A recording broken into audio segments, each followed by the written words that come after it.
Hi guys, welcome back to the channel, and today we have got a unique video for you as we are down here at Stoke Park in the Footwear Performance Centre with Under Armour to undertake their new shoe optimisation service. Remember, if you like our video, please hit that subscribe button and tell all your golfing friends.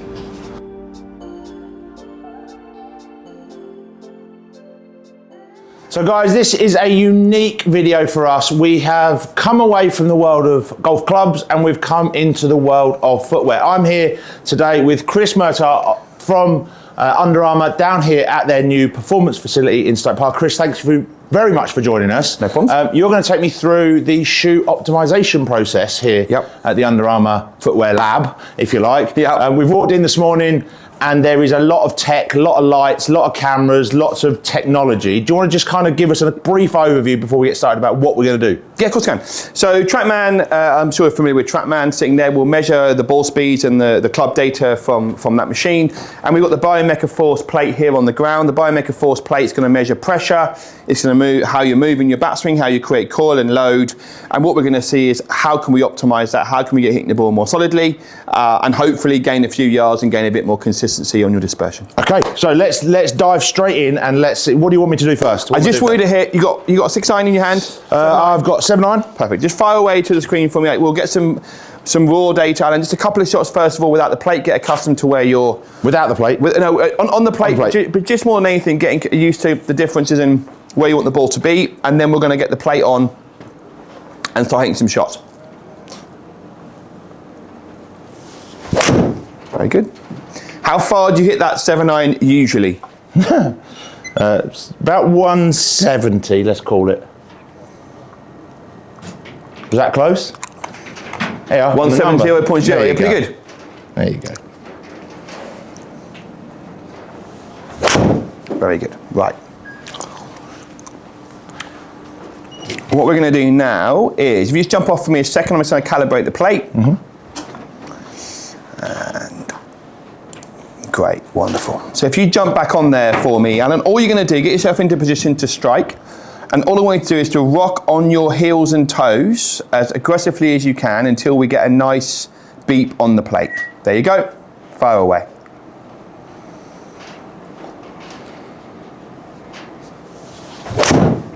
Cool.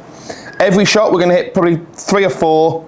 Every time, calibrate before you go, just so we know exactly where you started. So heels, toes, yep. Absolutely, just to make sure we get a clean measurement on your thing. Very nice.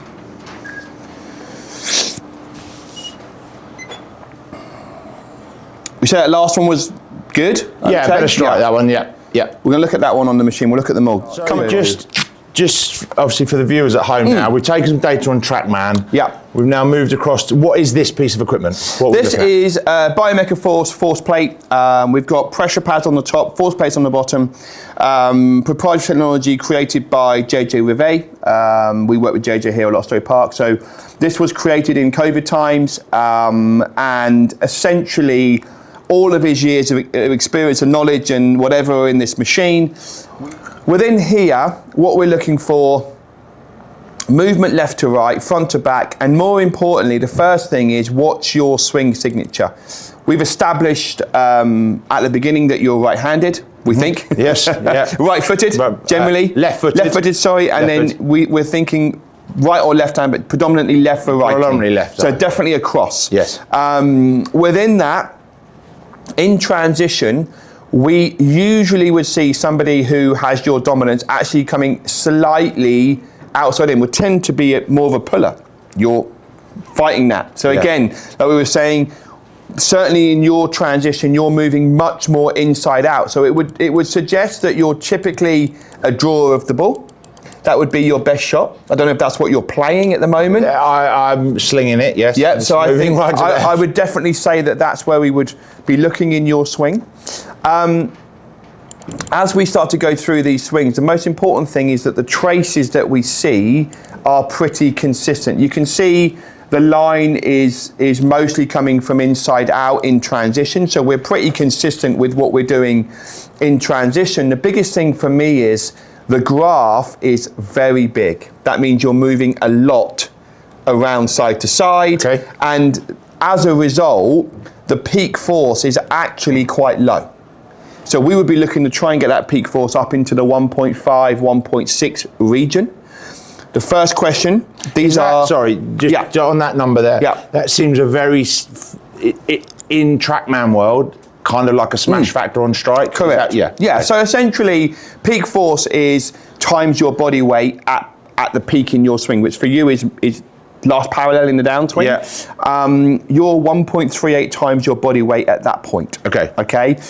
We saw some data earlier on. We had last week some people up in the 2s and even up into sort of 2.34. And this is where you would maybe see slightly shorter guys, less bulkier guys hit it a long way because they're maximising their peak. Correct. And I think the big thing for us when we're looking at fitting shoes is we want you to increase that number. That's undoubtedly a factor. Now, when you're moving so much laterally, you're getting over here kind of not quite 2-to-1 rotation to lateral motion. That means we can work an awful lot on your coiling. We can get you to stay a lot more centered. That means we go less left to right. We increase your rotation. That alone, if we were just talking about coaching, we would increase your peak force. The moment we see somebody in this kind of range, it would lend me into a spike shoe. So we're trying to get more traction. We're trying to create more force within the spikeless shoe.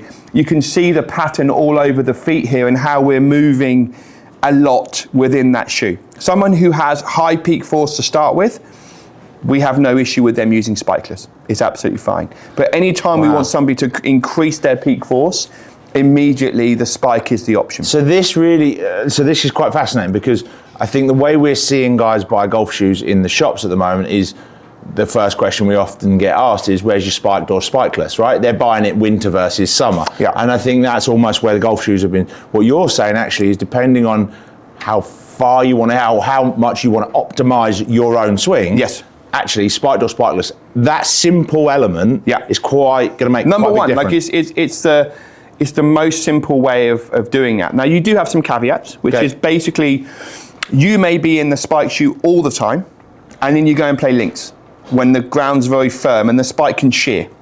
So actually in that environment, there's a chance that the spikeless is better. Look, from my perspective, if you were saying, what's the best? Do you know what? 2 pairs is the best. It depends where you play. That's going to be the way. If you are trying to be an elite player or you're trying to be a good golfer, you'll probably have different wedge grinds depending on where you play golf. If you play on links, you're probably going to be more likely to be someone who wears a spikeless. That's the way it goes. But again, it's an immediate reaction when we see something like that for someone who we're trying to increase peak force, straight away spike shoe. Okay, so that's that bit. Right. So we're going to change my shoes. And I'm going to hit it better. 100%. We're going to get a spike. This is going to be good. We're going to do nothing. This is going to be good. We're going to do nothing, first of all. We're going to let you put some spikes on. We'll see the force go up. Then we can work a little bit on your swing. If we want to. It's a question for you guys to make. And then we can start to look at what we do with the insole. And I feel like already I know your feet are slightly flat.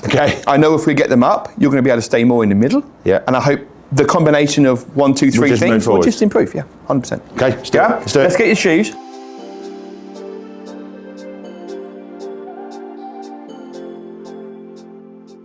So we've gone spiked. What shoe is this before This is the Drive Pro spike shoe, the premier shoe in my opinion. Here we go. So laces wise, I'm just going to kind of take these out and show you how we lace them and why we do this. The really important thing is we want the midfoot to be connected to the shoe. We want it to be nice and tight. We want the foot to work as one with the shoe. So what we do is a crosshatch lacing. It kind of initiated in kind of trail running really. Again, it helps people if they're running on uneven terrain to stabilize the ankle, and essentially that's what we're trying to do in golf. So I create a loop there. I loop the shoe into the loops, and now I start to pull this, and certainly as I pull this in, you're going to feel the mid part of the shoe really connect into your foot. It'll probably feel quite tight. It does feel really tight. And again, when you start to play, what I recommend to people is your foot will start swelling. So you probably need to relace them every 4 or 5 holes, because your foot's going to swell, it's going to move. Depends on the time of year you're playing, but you will really see a difference in the way it goes. So slip that one on, we'll do the same on the other one. And again, quite a wide foot. Yeah. You can see that. Got horrible feet. feet. Let me just grab that last lace out of there for you. Good.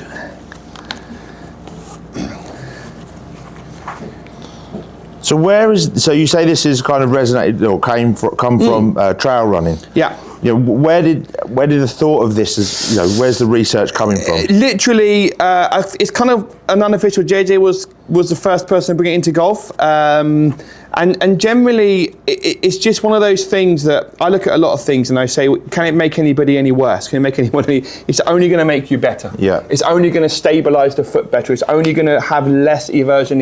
It's going to keep the foot more stable. It will feel tight. Yeah, it does. Really tight. And it's one of those things where when you start to make a move now, I'm hoping that you're going to feel the upper part of the foot connect with where you move. The left one more so than the right one. Yes. Okay. Interesting. Could be a slightly wider foot, I think. This possibly, which we'll measure in a second. But certainly, doing that, a lot of people have seen it. A lot of people say, "Oh, is it going to make any difference?" Look, if it makes no difference at all, it's not really worse. No. The key with this particular shoe is it's designed to amplify what we're working on. Got you. So as you start to make that coil, as you start to apply that pressure, you'll feel the shoe help you. You won't be fighting against the shoe, and that's really the key for us. Is it's put something on your feet that you can use. So it's actually to almost get better. Yeah, it's almost removing a barrier, right? Absolutely. It's absolutely. It's something that it's a bit like you having, let's say you come in and you have the wrong shaft, and I say, well, we can change the swing. We can maybe hit it a bit better, but it's still going to be the wrong shaft. So it's the same conversation. 100%. This is really interesting because last year, for the first time, now obviously we operate golf shops. We have custom fitters. I don't buy myself golf equipment very often. Last year was the first year I went, I'm going to get some new irons. And we went down to TaylorMade and we had a video with Lee from TaylorMade. I've always played, and you probably even got this experience where you're always half inch longer, X, Y, Z, you know what your spec is. Lee, don't worry about it, I'll just have those. Yeah. This is the first time I went from 2 degrees up in a set of irons to 2 degrees flat. Like a 4 degree shift. Now, Lee's like, you can still hit 2 degrees up. Yeah. You're just not going to control it as well as 2 degrees flat. Now, in my head, it's the same conversation that I'm having with you, which is, actually, you can play in those shoes, Alan, they're fine. You're probably playing trainers if you really want. Correct. You just won't be able to take your game to the next level, and you'll be fighting it. And it's not about hitting it another 20 yards. No. It's actually saying, you're doing some good stuff already, actually, this is just going to help a little. Yeah, I mean, I would say 100%. I mean, I would say if you look at the guys that we have in, if we had one commonality between all of the tour guys that we've had through the facility, my view on it is they hit the middle of the club every time. Right. That is the one thing. They don't hit straight all the time. No. They hit the middle of the club, Strikes. and their distance control is very, very good. The more that we can get you to do that by being ultimately more stable throughout your swing, the more stable you are, the more you're going to create, store and release energy consistently, the more you're going to hit the middle, the more your distance control is going to improve. That's really the journey. And I think if you look at distance or ball speed as a specific category, we see people increase ball speed, but we see people increase ball speed because they hit the middle more. Not because they're swinging quicker, not because the shoe's increasing distance. Because they're not spent 600 quid on a new driver. Correct. It's because they're more stable, I don't disagree hit the middle, and the ball speed goes up. It's very simple. Good. Okay, what we're going to do now is I'm going to put the plate on. We're going to do the same process that we did earlier on. Toe heels, Exactly. I'm just going to get the sample to go, and when you're ready. Again, 3 or 4 shots, get comfortable.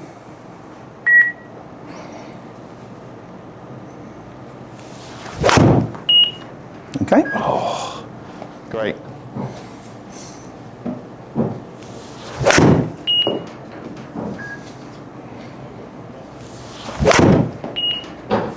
Okay. That sounded good.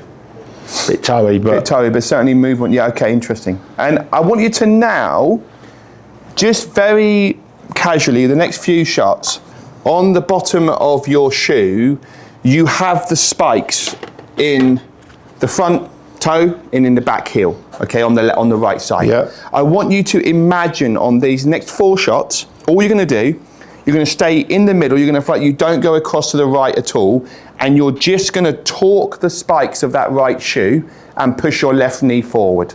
That's it, nothing else, okay? Nice rocking for me, 4 shots, just with that thought of loading and using the shoe to create more coil. Left knee forward, torque the shoe in the right foot. Good. Very good. How'd that one feel as a swing, Alan? Horrible. It's that horror. I mean, it felt horrendous, if I'm honest. I mean, I ripped it. I mean, off the face, it felt fantastic, but as a swing, that's it. Another couple of those. I'm still doing toes and. Don't worry. I'm just reading. Oh. Keep going. I was on the wrong thing, and I thought this mount operated that machine. User error. Give me 1 second. Let me just get you back in. Don't worry. You keep firing away. It's good. It's measuring on there. Great. So it's really. I mean, that's exactly brilliant. By the way, fantastic. There, yeah. Brilliant. Very good. Very, very good.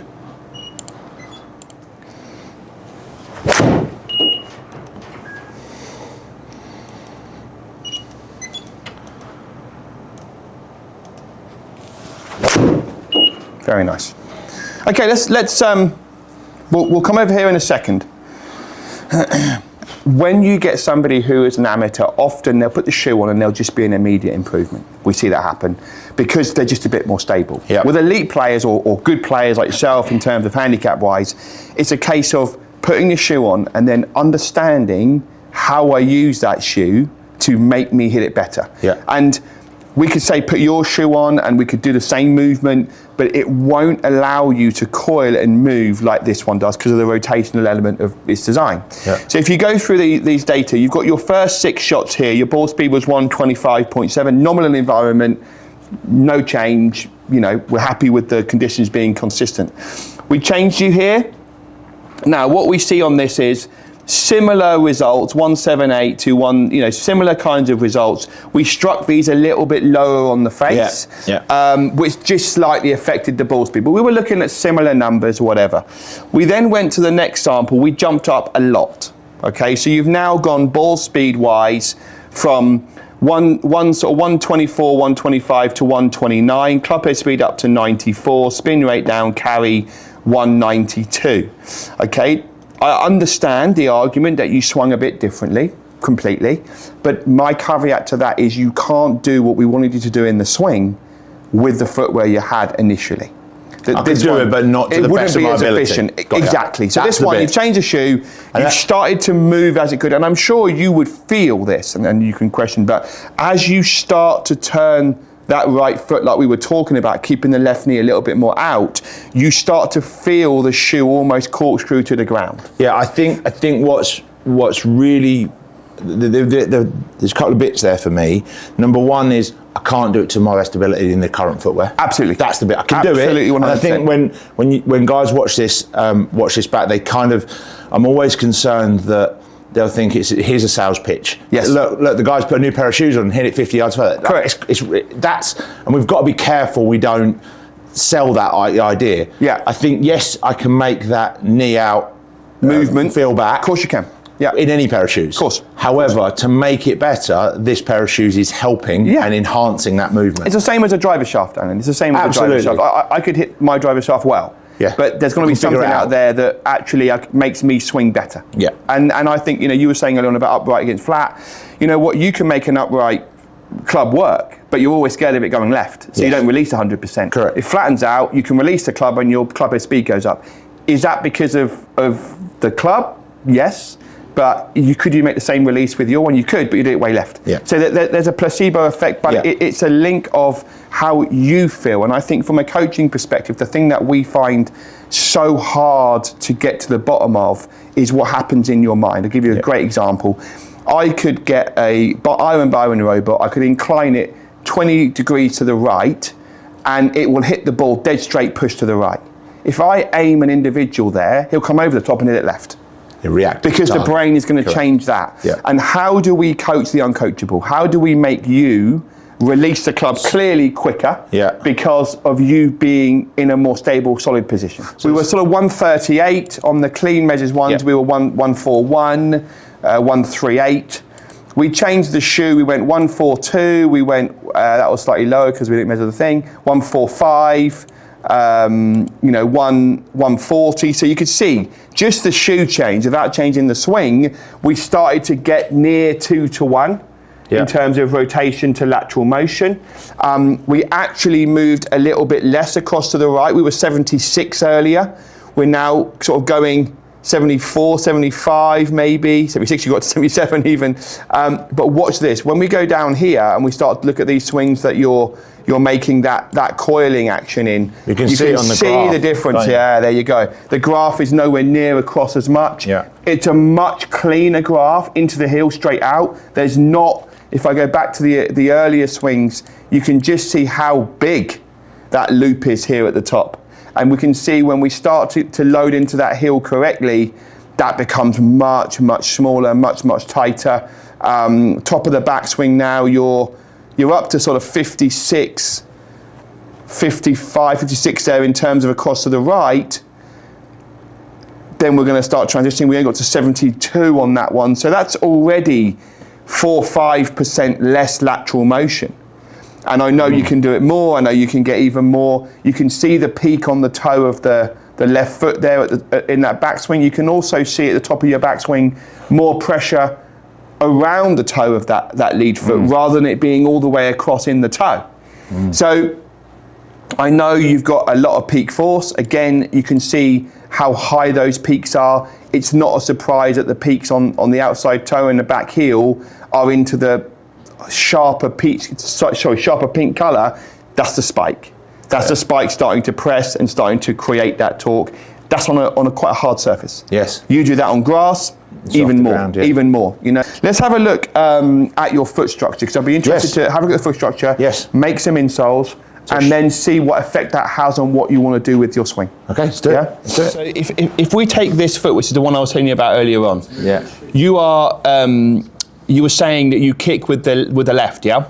Yeah. So your right foot is your dominant leg, your standing leg.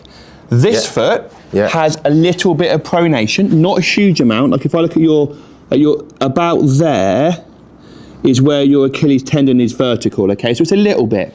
This one, because naturally you stand on this leg, unbeknowingly every day, this one is very pronated. This is very flat. So if I roll this, your foot right, see how it clicked immediately there? Yeah. So that there... Would that release to this slight Achilles problem? Huge, because your Achilles is very much across. This is vertical now, okay? So you would need a much higher arch on that right foot, even than the left.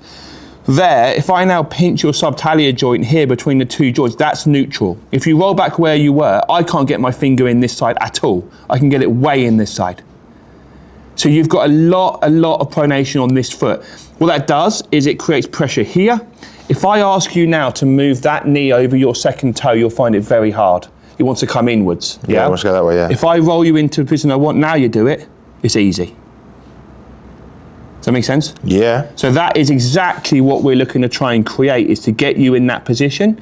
That's what we're going to build for you. So this is my left foot. This is the most pronounced problem. Yeah, a lot of pronation in that foot, absolutely. And this has just come out of the machine, fully folded, formed, heated, whatnot. And that is currently what is in my golf shoe. You can certainly see the angle on that, guys, from the side on how much arch we need on that left foot to really support the movement. It's quite a lot in there, and the structure. And again, just simply, if I just, you know, I'm not by any means look at this as anything, but you can see the movement of that. You can see the structure we now have in that insole, which is going to go in that shoe. It's going to help you do what you want to do. Right. It's going to help you do. It's going to help you create everything. So, look, this is the aim. This is the aim. And we're going to hit some shots. We're going to hit some shots in it, and let's see how we go. Very good. Nice high draw, no? 130 ball speed, 187.4 carry. So again, loading as you were trying to do, really stay on that left side. Good. Great.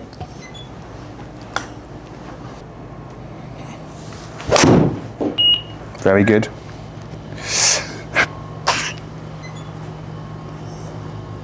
You know, and then as we've kind of gone through the process, we've got it tighter, and now you've hit 3 there, boom. Dead center, very tight, dispersion off the middle. it's a different feel. I completely grasp that, but I think what you'll find as you start to play in them more and more and more, it'll just become your feel, you know? And you know, this is a huge difference. We're now up to 1.56. Is that the last one? The last one. Okay. So that's, again, we go back to the original conversation. Is it just a shoe? No. But is the shoe allowing you to do that? Yes. Awesome. The way that we've moved it, the way we can coil, and you can see now that you're starting, we see that was 98 mile an hour, 135 ball speed, 195 carry, all of those things. But a bit like I was saying to you, what you're starting to see now is a much more of a catapult effect. So you're ramping up that speed at last parallel, which is brilliant. And now you can see how vertical your impulsion is. So you're really getting out the ground very vertically, not going forwards. So that catapults the club head past you quicker, and boom, you're getting that peak vertical impulsion right where the ball is, and then through. So again, almost 3 times rotation to lateral motion, and the peak, huge improvement. Yeah, a combination of things, but certainly aided by the shoe, and then we evolve from that point moving forward. Great. So there we go, guys. There is the end of our visit. I hope you enjoyed watching that. It's been a real fascinating experience for me and for Chris as we've come down here and spent the entire morning with Under Armour, Chris and the entire Under Armour team. I think they're really onto something here. They're moving and shifting footwear from being a fashion accessory on the golf course to being a key piece of equipment. And that is going to be really, really important as you want to improve your golf and maybe play a little bit longer injury-free. Chris, thanks very much for your time today. Good to see you. Guys, remember, if you like our videos, please hit that subscribe button and tell all your golfing friends.